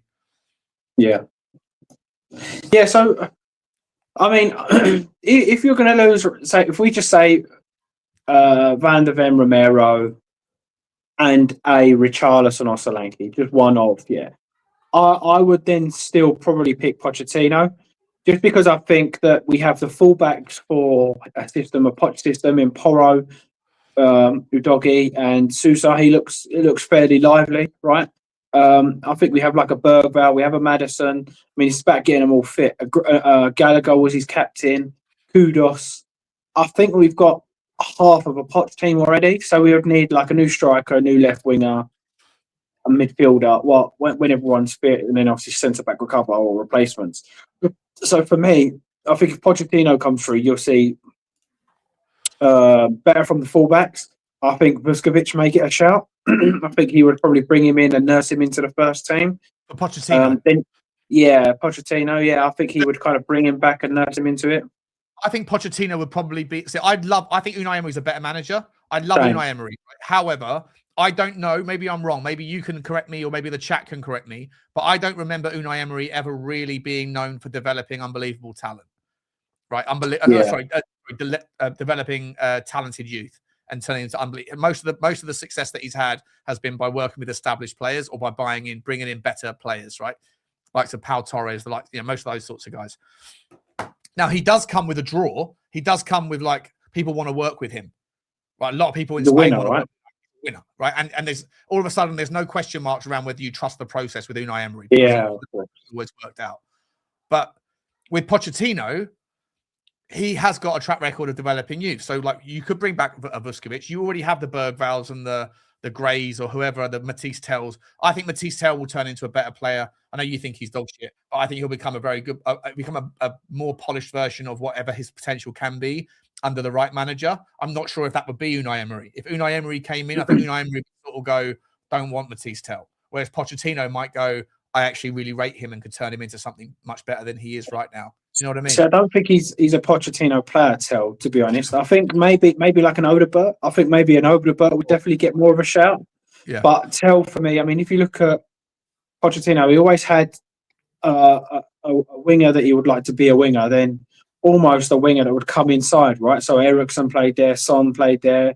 So it'd be interesting to see. I mean, look, if I trust the process and I trust what they're doing, I then pick the best manager available, right? So I pick an Emery or whoever it is, because I believe they're the better managers. You get the better managers in with the better players. 9 times out of 10, it produces better end results. But I don't trust that. Even 120 million, to be honest, mate, you're talking the position that we're in. If we stay up, they know we need to sign players. So whether you think Tell's good enough or not, for me, if you want to then start attacking the top of the table, Tells and stuff are not good enough. So you then need to get someone left mid, someone a striker. Well, yeah. I mean, there's. I like him. I do like him, and his level's above what we've got. But I do feel like there's a little bit like less to desired for him. I don't think I'm as crazy as everybody else on him, to be fair. About Savio, I'm not that crazy about Savio. He's good, right? He's a very good player, but I don't know if he's that, right, let's spend 80, 90 million on him. He's going to take us to the next level. He upgrades the squad massively. If I'm going to spend that sort of money, I do want something a bit better. Yeah, I mean, this article says that City are increasingly likely to accept the bid if it came in. It'd be interesting whether or not Savio would still want to come to Tottenham, given that the only real reason he wanted to come in the summer was because he didn't think he was going to get the minutes and his Brazilian space in the World Cup was under threat, right? But that will be gone and be dead and buried by next summer. But I don't. If we're looking at Mathys Tel and going, he's a waste of money at 40 million quid because he might be good in 3 years' time, but he's not good enough now. I don't think Savio is good enough now either. I haven't seen in the Premier League. I know he was good in the La Liga, but there's fucking Brian Hill was cracking in the La Liga, right? I think he's better. Might be great in the La Liga. Well, I don't know about that. I think for me, if you're going to keep Tell, right, my honest opinion with Tell, Gray, Odegaard, if you could afford to, I'd send them all out on loan. I actually would send them all out on loan, let them play every week, every minute of every game, get those numbers up. It's almost like habits create habits, right? So if Tell can have a 20-goal season and then have another 15, 20 goals GA a season, that naturally becomes part of the game. For me, I don't think Lookman is as good as people make out. But the guy's just got a knack for scoring goals and getting assists, right? He's just that good at that. So for me, once you get that ball rolling and those assists and goals going, it just comes part of the game. And then you kind of naturally just go, yeah, he's always going to score. And even if he doesn't play well, it's like he's always going to score. And I think that we need to get Odegaard and Tell creating more chances, being less sort of stupid on the ball. And whether that's due to the fact they're not getting enough minutes, they're not getting enough free flowing time. Look, every mistake that they're making now as well in this team is getting highlighted because we're at the bottom of the table, right? If we was top 4 or 7th, 8th and cruising through to nothing, no one would probably care as much. But for me, and it's just my personal opinion, obviously, on the Tell thing, there was a couple of moments, even against Liverpool, he's one-on-one with his defender. He kind of miscontrols the ball and runs it out for a goal kick. And I'm like, why have you done that? Like why you either beat him and cut inside, just pass it. He did it a few times, and that's just lack of experience for me. That's not enough minutes. Do you understand where my point of view on Mathys Tel? I think people confuse me with making out the argument that he's world class. I just think that he's gets unreasonable criticism given the environment that we're in, given what we're looking for more from players, and the things that he provides that others haven't. And I'm just sitting there. I just think. Like there's context, right? There's always environmental context. In the game against Liverpool, he's someone that every time he got the ball, he had no other options to pass immediately because he was the outlet. Everybody else was stuck in the defensive area in the first half, specifically when we were under the cosh. And he runs so close to the so close to the touchline, right? He's so wide. He's so on the touchline that and then obviously the players are coming towards you. So if you at any point miscontrol it at all, occasionally you're going to knock it out into touch or whatever. But he was the creator of every single thing that we did in that game, and yet people's first thought is to go, "We were shit," and then Tell was the first. In fairness, when he went off, we scored, right? when he went off, we scored. He wasn't on the pitch when we scored. Yeah, that's right. Yeah, he created everything that was involved. No, for me, look. No. When you that play, man's on 100%. When you play in the Premier League for Tottenham Hotspur, this is my argument with Gray. It's not just Tel. It's Gray. It's Berghvall, Mikey Moore, Odegaard. I mean, I've said to you, Dominic Solanke, Richalison, all of them for me. You can't keep giving the ball away. Do one nice thing, and we forget the 5 bad because you did 2 good. It doesn't work like that for me. Look, I'm not the person who does that. I think. No, I know. The people that don't include the 3 things that they do well, that he does well, and they just want to focus on the things that haven't been done well. Yeah, and it works both ways, right? And turning it a little bit to someone like Richarlison, everyone was saying, "I told you he was so good. He should have stayed on. He was very good." Look, against who did we play? Liverpool. We missed 3 chances against Liverpool. Atletico Madrid, open goal, 6 yards out, open header, put it in the back of the net. It would have been 3-2. Game on. No, missed it. Counter attack, conceded. And if that's a goalkeeper, it is in Vicario, gets slammed every week, rightly so. He gets slammed for that. But Richarlison got away with it. This week he missed 3 or 4 deadly key chances, got away with it, scored 1. Everyone sings the praise. I don't rate Richarlison either. I don't think he had a great game. But I feel like people kind of like to brush everything under the carpet because they see one result. And that's where I stand on Odegaard and Tel. Look, he did 2 or 3 really good crosses. I mean, his corners are very good. I like the way he takes a corner. I think they're really good. I'd like to see him actually take a free kick if he can hit a dead ball the way he takes a corner, to be fair. But for me... Well, that's an interesting take. Yeah, I reckon there's 100% a better free kick specialist in our midst. Just like when Harry Kane took it for like 10 years, even though he's fucking dog shit. That's the only part of his game that he's weak at. Yet we wasted... How many glorious chances did we give up when Harry Kane was taking the free kicks? Yeah, I agree. And that, for me, I wouldn't mind seeing him take a couple of free kicks, but I can't get over the 4 or 5 why are you talking about me, Shorty? Why are you talking about me? Oh, yeah, fucked him off. There he is. I can't kind of get over the 3 or 4 bad bits to say he's a good player and he could be good because he's done 2 or 3. For me, he's a lower level Premier League player or a Championship player for me, because those 2 or 3 good things, yeah, they're okay. But when you're making 3 or 4 bad things in the Premier League, you get punished for it. Yeah, I hear you, mate. I hear you. Harry, how are you, mate? Good to see you. Good to see you as well, Shorty. Obviously, I wanted to come in. I haven't got too long. Obviously, I wanted to say, sing a song for you, mate. Happy birthday to you.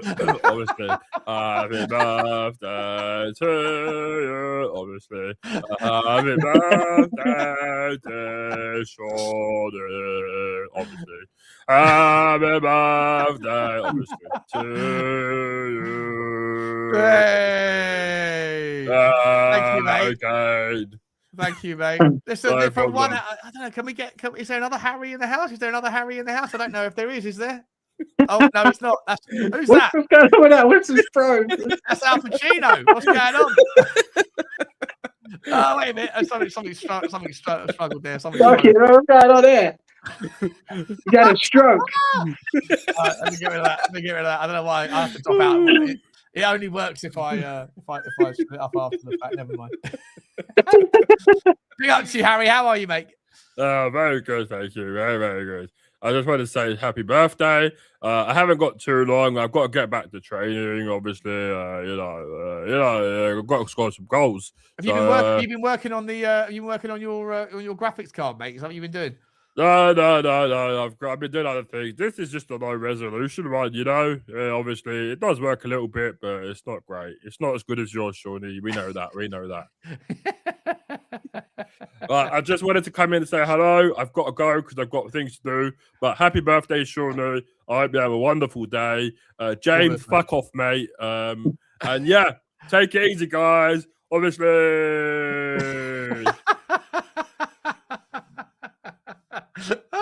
That's fucking hilarious. That's hilarious. Big up to Harry. So yeah, so you what? So Pochettino's your guy. Back to the initial question. But Pochettino's your guy, even above Eddie Howe, above Roberto De Zerbi, above all of them. I think with the players we've got, if you're looking for long-term success, you kind of pick him, right? There's just because there's track record with youth, and also it'd be nice to finally get rid of that scratch, right? Whether it's me or somebody else. Say, for example, De Zerbi comes in, struggles in his first 10 games. The first thing everyone's going to say is, what about Poch? Like I don't want that anymore. I'd like to sort of kill that off there and then. So whether he comes in and fouls, I'm not bothered. I just want that option completely gone. Yeah. You don't fancy a bit of Roberto De Zerbi, mate? Do you not think that would be just like fucking... Yes, I do. I want him now. I wanted him now, yeah. I did want him now. But again, look, if the owners are staying in charge, I can only see that ending in a Conte kind of fashion, right? That's only ending in a Conte fashion. Yeah. He's the sort of manager that knows if you want an exit and you want to get paid off, if you sign a 3-year contract and you want to get paid off after 6 months, you just blame the owners, go out and you'll get your 2.5 years, And then everyone that hates ENIC will turn around and say, see, another manager that's just called the truth for what it is, which it might be the case, but also challenge the methods of the messenger, right? Like, why are they saying what they're saying? If you want to get an exit, it's an easy thing to do. I've got a bit of a question. I mean, it is changing directions a little bit, if you don't mind. Yeah, no, of course not. Obviously, Change for Tottenham are getting a hell of a lot of stick. Obviously, tonight, I feel like it's going to be a good vibe. The weekend's going to be a really good vibe. Do you agree, disagree, protest the right thing, wrong thing, the party scene, parade, good thing, bad thing? What do you think? Yeah, listen, I spoke about this on. Well, I don't really speak that much on Spurs 5. No, yeah. You asked the question. That's what I was kind of asking, because you kind of said bits, but you didn't say this is the right thing, this is the wrong thing. Like, what do you actually think? Yeah, I think. Look, I think on the Spurs 5, it was Stell. Stell's got his thoughts, right, and Stell's been calling out change for Tottenham for quite a long time. He then got on board change for Tottenham. And then that was predicated on the fact that change for Tottenham were going to start to sort of be more along the way he wants it to be done. And then when they pivoted back towards respecting the bigger picture, Stell then was like, I got no time for this anymore. Like Stell, I respect Stell in that he's like super strong-minded, super strong-willed. You can only respect someone, whether you agree with them or disagree with them. You can only respect someone who's like, I could be a one-man soldier if I have to be. I don't care. I'm not going to be I'm not going to be someone who follows the trend, right? Mm-hmm. So when he called out change for Tottenham, and then you have a change for Tottenham guy on the stream, you sort of let them chew it over. And I think that Connor is incredibly articulate and intelligent as well as Stell is. So let them go at it, right? And let them figure out how, and let everyone hear, both sides of the story. For me personally, think that it probably wasn't the right time for Stell to sort of present that he's got some other option, some other sort of thing coming up that he wanted to introduce the idea of. I didn't really think that was the right way to introduce that. With regards but again, like I'm never going to sit there and tell what you have with Stell, right? And I know I'm working with Stell. I know the sort of guy he is. Like I say, absolutely, I respect him, so I respect his stance. And I think that he's brave to be able to go against the wind all the time not all the time, but go against the wind with regards his personal beliefs. His personal beliefs are very clear. ENIC are the problem, and that's all that matters, right? Until ENIC go, that's all he cares about. Nothing else matters. Everything else is secondary. I think to people like Connor and obviously the people who work for Change for Tottenham, who feel the same way that he does generally about ENIC, that they don't necessarily feel that way, and they're also trying to run an organization that has to be considerate of the environment, because they don't want relegation to prove their point. They want Tottenham to stay up, and so if they have come to the conclusion that it would look silly having multiple other fan support initiatives all getting behind this thing, and then Change for Tottenham are trying to be essentially what Stell wants them to be, which is like just focusing on the ENIC out, the problem rather than the solution, then I can see why they would lean into going, you know what, we can park the ENIC out thing. We all agree that ENIC is the problem. That's how they feel. ENIC are the problem. They have to go. But right now, if you don't think that relegation is the solution, then you want maintenance in the Premier League to be, you think that's the best interest of Tottenham Hotspur, which I think 99% of fans do, then they have to sit there and go, how do we do, is it sometimes better to sort of, I don't know, short-term pain, long-term gain or whatever else, right? Or like, don't cut your nose to spite your face. And I happen to Connor. And I'm not saying that because I don't feel as strongly about ENIC out as Connor does or Stell does. I just think that right now, ENIC out is a negative energy, right? It might be positive in terms of what people think is best for the football club, but in terms of like you're singing, you're chanting negative things about the football club, about the owners. Whereas getting behind, if the club has got an initiative where the bus is turning up and there's flares going to be there and everyone's singing like, "Come on, you Spurs!" Like, get into that wind in the sails that can make the difference. Yeah. So for me, I 100% support Change for Tottenham's decision to park their own initiatives for 5 minutes because there's a bigger picture. And then as soon as we get to a place of security, if we do, if we beat Forest and then we beat who's after Forest? Is it? Oh, I'm not sure. Leeds is coming up. Tottenham fixtures is Sunderland away. Oh, hang on, is that right? Sunderland, yeah. Oh, there's a big break, right? So we got Forest. Basically, we have it's almost 3 weeks off or whatever, isn't it? So you got Sunderland away. Yeah. And I think we could get a point there. It's a difficult place to play. It's incredible, but like that's become like a fortress. And then you've got Brighton at home, right? So if you can beat Forest, if you can get a surprising victory at Sunderland, and if you can get the Brighton game done, then essentially you've got 2 away games then in the Midlands. You've got Wolves and you've got Villa. For the Leeds game, if we can get to a point where we're secure, I'd have absolutely no problem with Change for Tottenham putting on a monster march, a huge march after or before the Leeds game or before the Everton game on the final game of the season, whereby you go, right, we supported you. We supported the football team, not the club, the football team, to get us through the sticky period. Now we know we're safe. Let's not detract from the point that we shouldn't have been in this position in the first place. And the only reason we are is because of those people at the top end of the football club. And then you organize the mother of all fucking sing-alongs about how bad the ownership is. I absolutely support that. But I think that for the best interests of what 99% of the football club fans want, which is to stay up, I think singing about ENIC out when everyone else is singing "Come on, you Spurs," it will, 1, dilute their value, 2, look a bit silly and embarrassing, and 3, it just doesn't offer any value. It'll be drowned out anyway.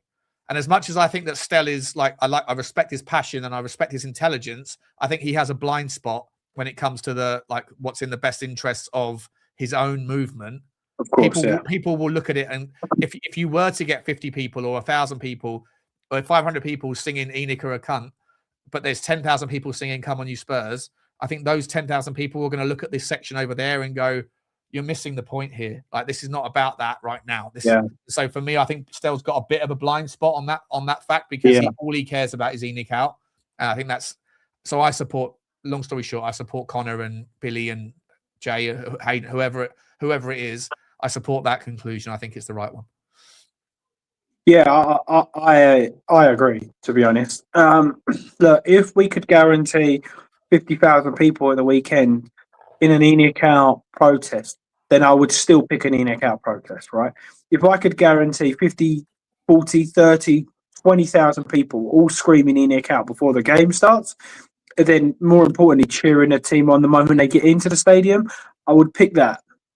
But to me personally, 500 people outside won't make a difference. It needs to be more than that. That's how I look. And I think I'm being optimistic there with 500 because continuously they're getting 50, 100, 150, and so on and so on. And again, nothing against Stell, but he knows how hard it is and how bad the protest has been because he's been to all of them, right? So he knows the sort of effect that it can have. It becomes a bit of a laughing stock. For me, in this process, the most important thing is staying up. You have to stay up. I don't care what anyone says. You stay up and then you go at the ownership. For me, the moment you stay up, you then go for the ownership. But then I think this is where change for Tottenham get the kind of it's a good idea. But if they then don't go wholehearted Levy out at the last day of the season, for example, if we're already safe, then I think that they've kind of been washed away. I think they might as well shut it down and it won't exist, because you've got what you wanted in, James, I think cheering on. Some people will sit there and say, if only 150 people turn up on the last day of the season, the narrative will be for those people that believe that the world feels a way that they feel, but there's no evidence to support it. They'll say, well, that would, like, the reason why only 150 people turned up is because you fucking made this decision regarding the Forest Day. But that's not necessarily true, right? Yeah. It might be that only 150 people of the match going fans ever really care that much about the ownership, because they know that it's a fait accompli. The owners are going to do what the owners are going to do, right? But they'll say, well, if only 100 people turn up, that's because people don't respect you anymore after what you did against Forest. But I genuinely think that some people are guilty of thinking that. I said this to Luba, I said this to Stell 1,000 times. You know, we believe, because if you put out ENIC out poll in the WhatsApp group, or sorry, in a YouTube channel poll, 85% of people say ENIC out. Like, talk is cheap, right? But like, it doesn't translate at the match. Absolutely, yeah. And this is why I've kind of been and I've said to Billy and Connor and stuff, I don't think protests work. Unless you're going to get tens of thousands, personally, I don't think they work. I think that one that they did where they got 2,500, 3,000, whatever it was, 4,000, that looked good, right? But you need that bare minimum every single time. I said about, starting, I know it sounds a bit cheap, but starting up a GoFundMe page, get everybody international and locally to invest in it.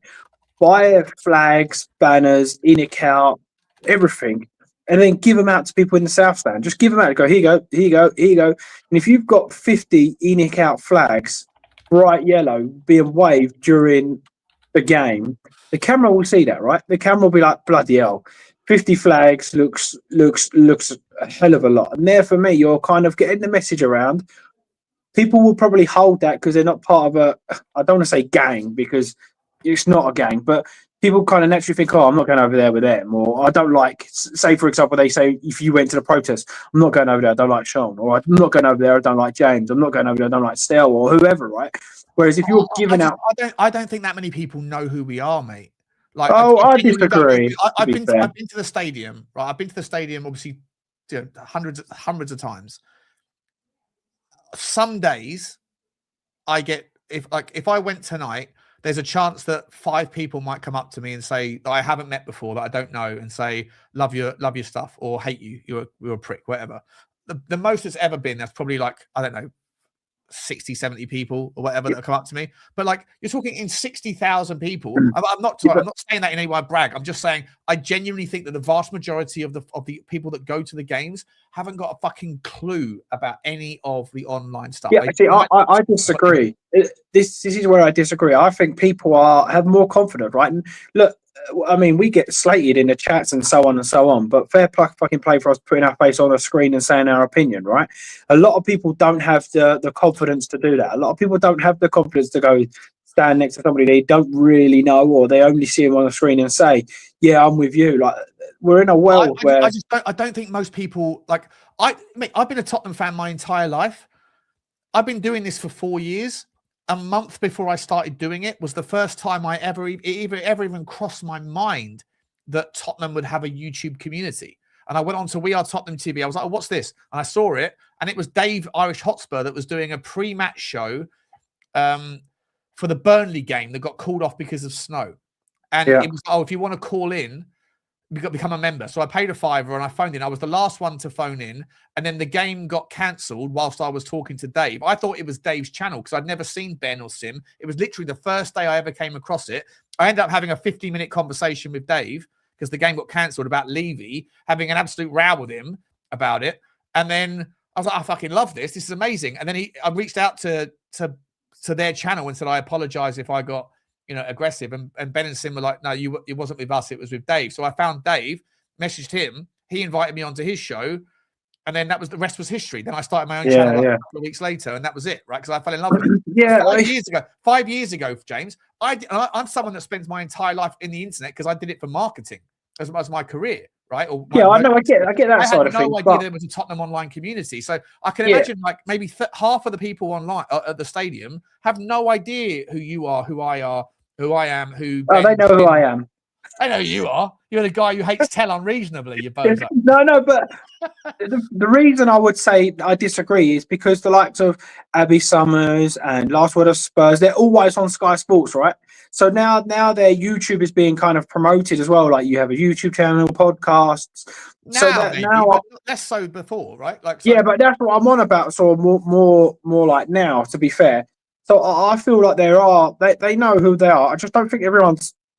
Look, I'm happy to go up and talk the arse end of a donkey off. Do you know what I mean? I'm not fussed, but there are a lot of people that don't.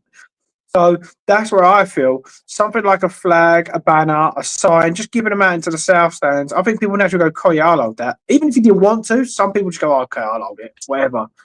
So for me, I think something along that route would be better than a Levy out, Enoch out, trying to get a group together, because I don't think that they will work as good. I hear you, mate. I hear you.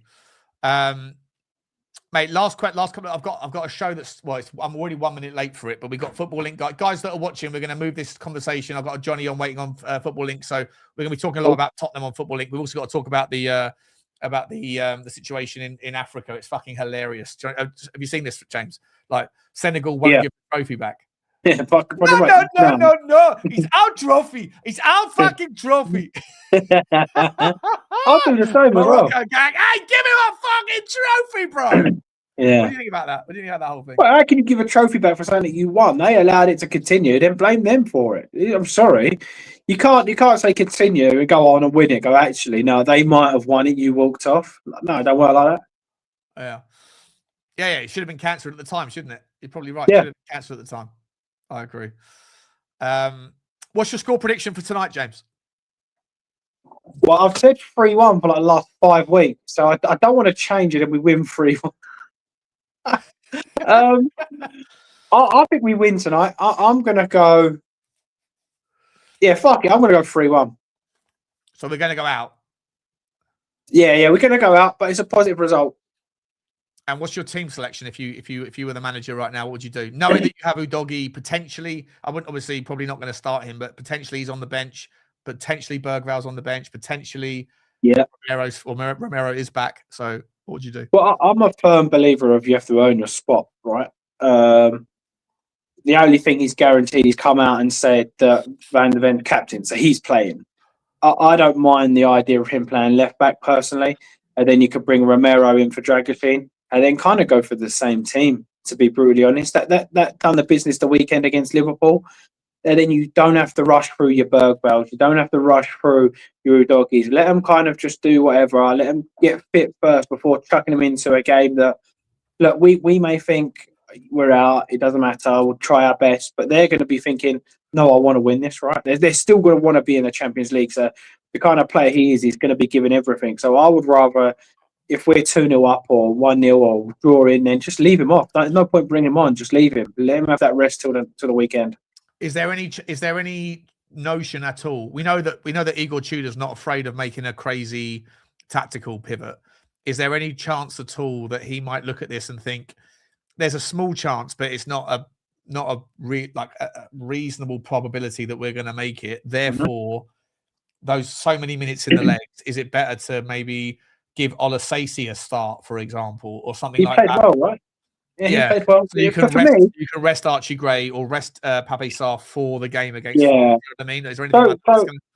I think that might be a bit much starting, but I'll definitely be bringing him on. If he's going to go for it as well, if he's going to go for it, I wouldn't mind him going for a back three of Van der Ven, Danso in the middle as well. Stop playing Danso right-sided as centre-back because he's got no pace. Put Danso in the middle to just mop up every header that comes into the box. Okay. And have Romero one side, Van der Ven the other side. Right, that's what I would do. And then I'd play Suso because I think he's done okay. All right, not set the world on fire, but I think he's done okay. I'd say him and Porro. Look, a left back. Again. Yeah, and Porro right wing back. So you've got 2 wing backs. Then I think you would probably get the better of Tel.